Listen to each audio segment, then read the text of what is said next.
Hello YouTube. This is Thinking Man bringing you some commentary over some Skyrim gameplay, and I know you love that. So, this is a follow-up video to my previous one where I talked about what kind of character I want to play and what is he going to look like when he's level 50. So this video explains how to get the character above 50, meaning that I will be talking about perks, I will be talking about usefulness, and I will be talking about alternative ways of developing your character. So, by 50, you should have some good perks, combat-wise. Very few in your defense, light armor, and you should have maxed out the trade skill, the smithing skill.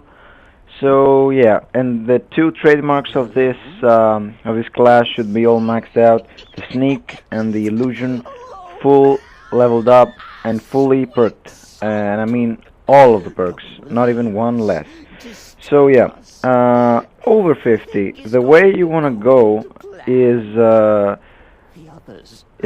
that you put one more perk into smithing that allows you to get your dragon smithing, and this is to get the dragon scale armor. In my opinion, one of the best, if not the best, light armors in the game. At least defensive armors, because it doesn't give you any special abilities, but you can enhance that with enchants. We'll see how.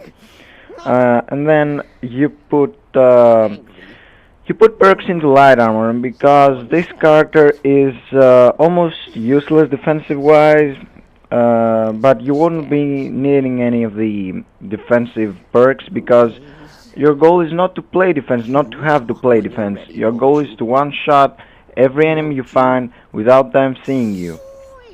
So yeah, you put some points into light armor, specifically 3 into agile defender to max that out, and 1 into custom fit. And then you put 3 perks into one-handed, into the bladesman, 3 out of 3. Because you will be using daggers and swords out of all the one-handed weapons. This is what you'll use mostly. I don't recommend maces or hammers or axes, because those are slower, and you're an assassin. Your goal is to quickly swoop your enemy, even one-shot them with your sneaking multipliers. So yeah, you don't have to have anything overpowered, believe me. Then after that, you'll put 3 into archery, 3 out of 3 of critical shot perks. Those are mandatory because the critical shot is something very useful, a wonderful ability to have, and yeah, it will just help you. And then we go back to light armor, and we get unhindered, I don't know.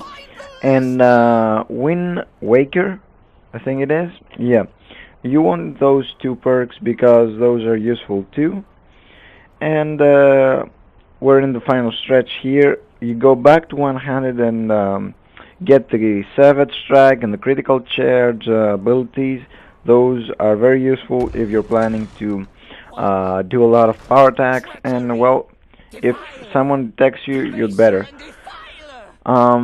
And then you want to put some more into archery. You want to get Hunter's Disciplines, which you won't really need, but you really need the Ranger ability, which is wonderful. You will be able to move faster while you're aiming, and this is very useful to have. And then finally, with all your remaining points, you want to get everything, and I mean everything, in the Alchemy skill tree, except for the Green Thumb ability. Firstly, because you can't do that, you'll already be level 81, and before the expansions, you won't be getting any higher than that. And secondly, you won't be needing that because if you're level 81, you'll probably have played most of the game. You'll have tons of money. You can just buy the ingredients. You don't have to farm anything. And believe me, you don't need tools or anything. I mean, you won't go gathering. This isn't WoW. You won't go somewhere and accept to farm some mats. You can buy those.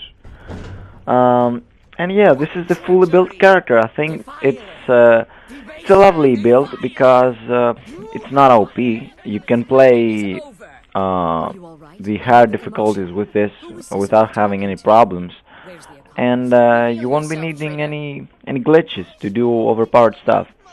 So the alternative for you, and now I'm talking about the level 50 build, is to not get the left side of the illusion skill tree and only get the middle and the right side. And this is because you will be enchanting some items um, using a combination of alchemy gear to create smithing and enchanting potions, and then it's back and forth until you reach the threshold, the 29, I believe it is, percent of better gear.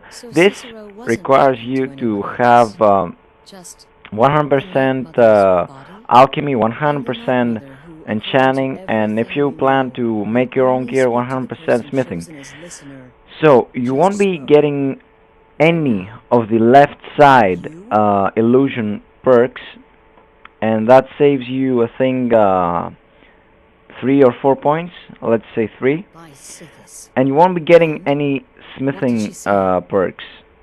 So scratch that about the 100 smithing.